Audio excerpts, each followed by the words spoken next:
Gray's office, all to myself. Let's see if we can figure this guy out.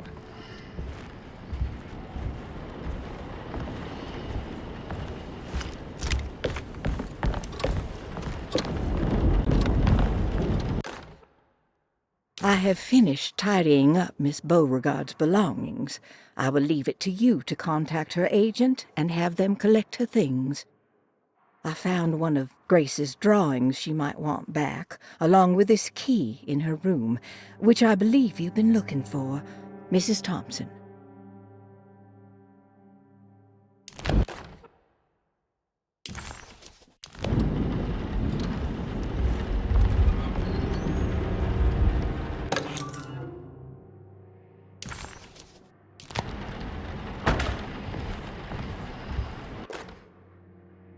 Dearest Dr. Manzetti, I find myself in a losing battle with my patient. As I've disclosed in my previous letter, his delusions have him completely captured. It's bad enough that he is torturing himself with paranoia, but his madness turns out to be quite persuasive to others, effectively laying the ground for mass delusion. I am writing to you in hope that you can give me some guidance. Beyond my ambition to avoid devastating surgery on my patient, I have grown worried about my own defenses. The words of my patient are deranged, yet they often resonate with something primitive within me. I have tried photographing his brain with X-rays. It was surprisingly difficult to get good results. Dark blotches on the plates kept obscuring all details. My patient looked at the bad plates and cried out in terror, telling me the dark areas was the shadow of the worm, eating him from inside. I could not see anything out of the ordinary. I hope this is a sign that my mind is not as receptive to the madness as I had feared. After further inquiry, my patient described the shadows inside his mind as some kind of chthonic monstrosity that wants to undermine his sanctuary. This is clearly a reference to a place he calls Teroea, a sort of library or convent that works as a psychological haven. With this imaginary haven threatened by this Chthonian, he has now constructed another, less pleasant hiding spot.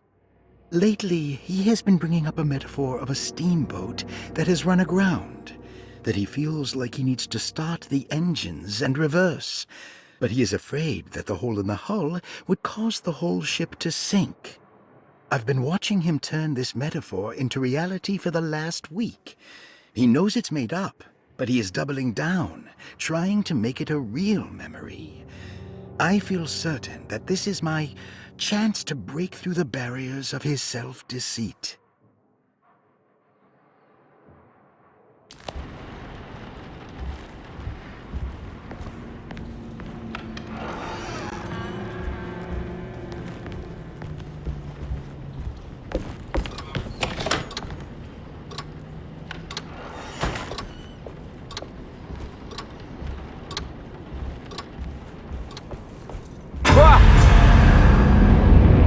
This can't be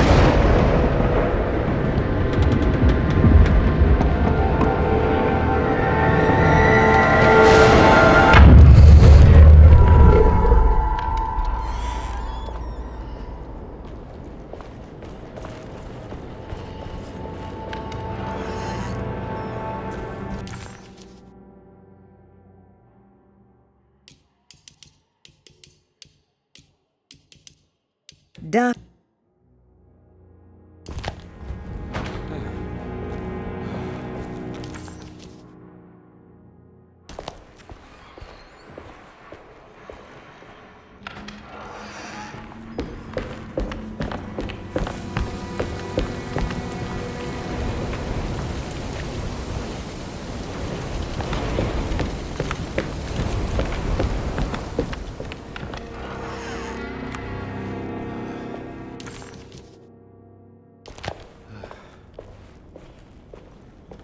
I need the key.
This is where McCarthy has hidden my favorite young. It's very important.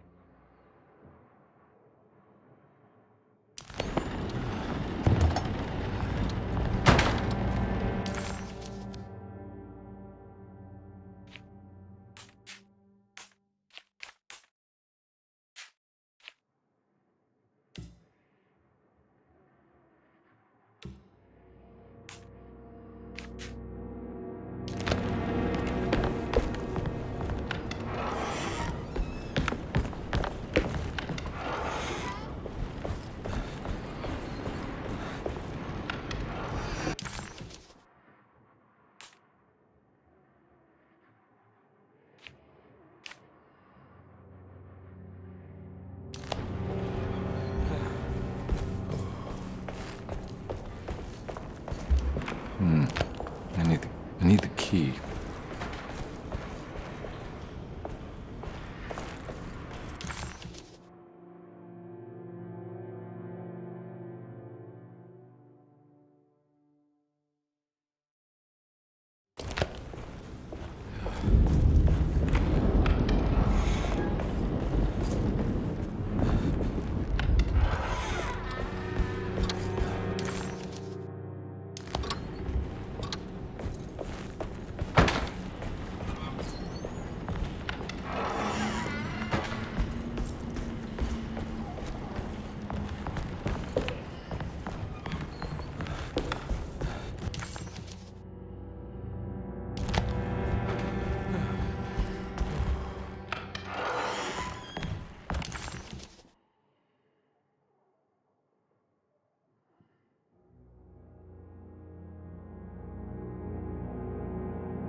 Detective Conby. Good to see you again. Solved your case yet? I'm trying. Hey, Grace, you okay? Oh, she is just peachy, Detective. Are you looking forward to the Feast of St. John, Grace? I can't wait! Kids, ain't they great? What exactly are you planning for tonight? Oh, not much. We eat, we drink, we pay tribute to the wishing tree in the conservatory. The usual. Then why all the excitement? There is just something about tonight. Something's different. I think we all feel it. Besides, we got ourselves some new words for the prayer thanks to your buddy Jeremy. She'll come and turn the world inside out, and things will begin again. That sounds strangely threatening. You should come. Oh, God damn it, Grace. Stay put for once.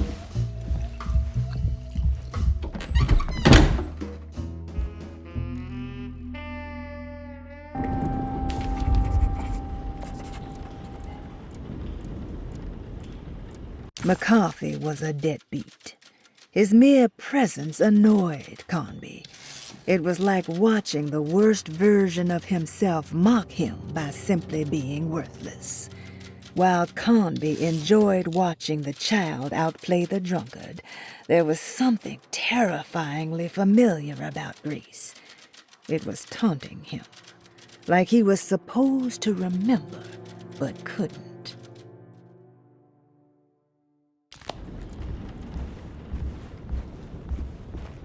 There's something missing.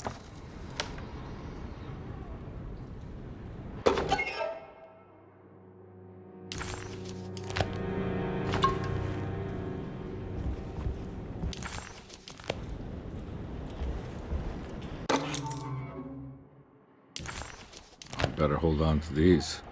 Wouldn't want them to get lost.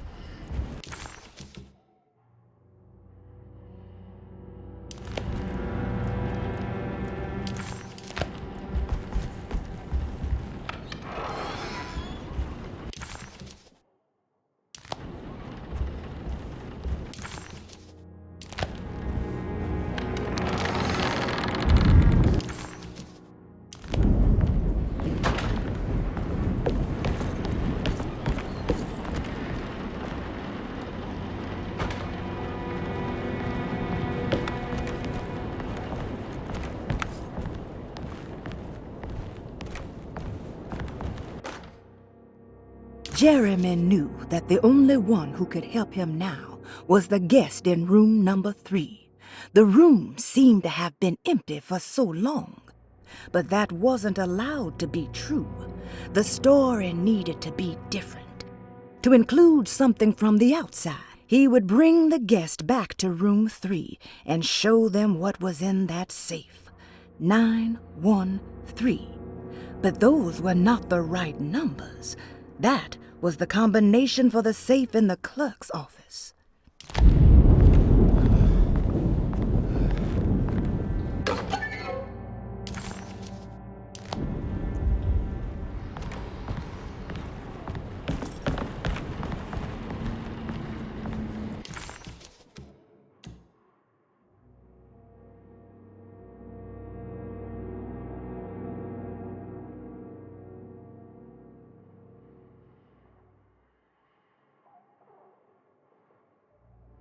McCarthy.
Surprisingly neat. Maybe I've been selling that old barfly short.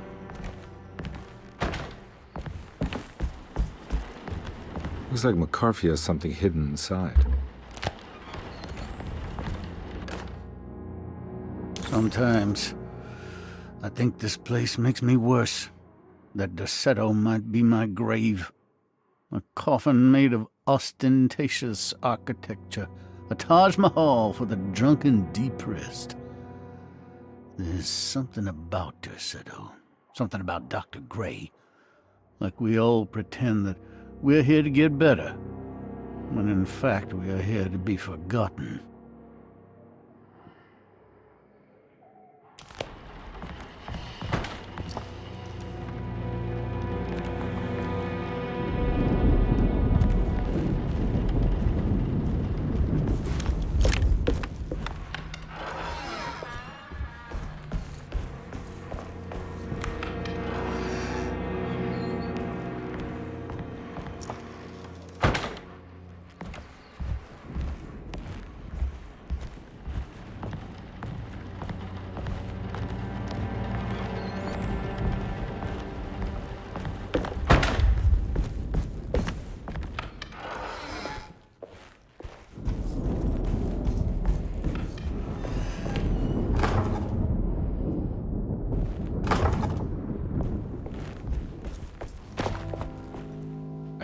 Take this much more. This has to end.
Radiography, patient Jeremy Hartwood. Date June 14, 1930. Plates. Jeremy's skull proved difficult to capture properly. Partial radiographs worked best. A complete picture of the brain can be assembled by piecing 3 plates together. Observations. Even when looking at an assembled version, a shadow covers significant parts of Jeremy's brain. Possible tumor, but more likely that the equipment is failing. Jeremy reacted strongly to the pictures and claimed to see a giant clay worm eating and displacing his memories. Notes. While this exercise has left me nowhere closer to an answer, I feel confident that a Burkhardt lobotomy should sever all necessary parts.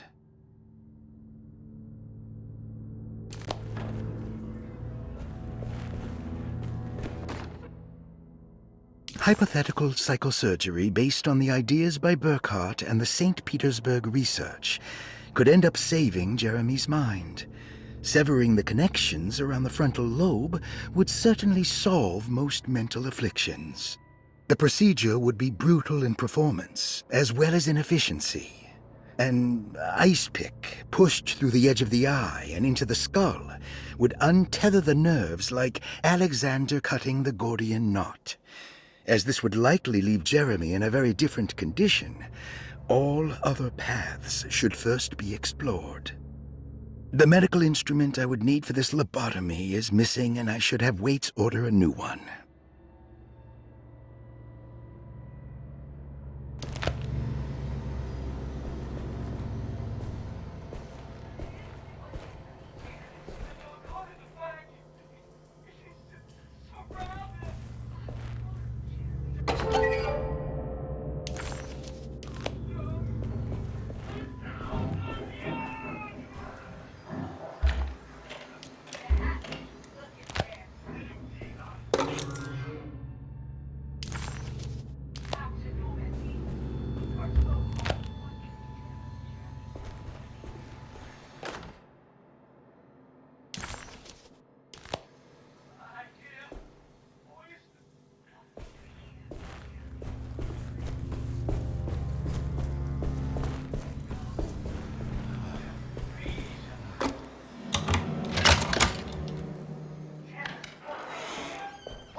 Black goat of the woods.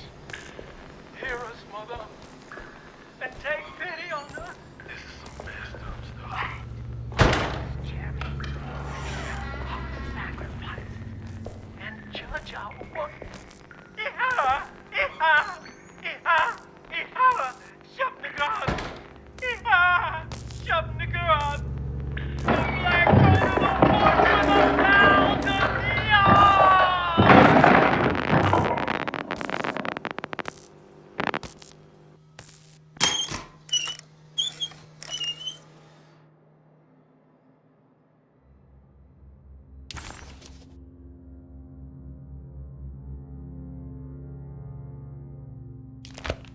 Don't mind if I do.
That's better.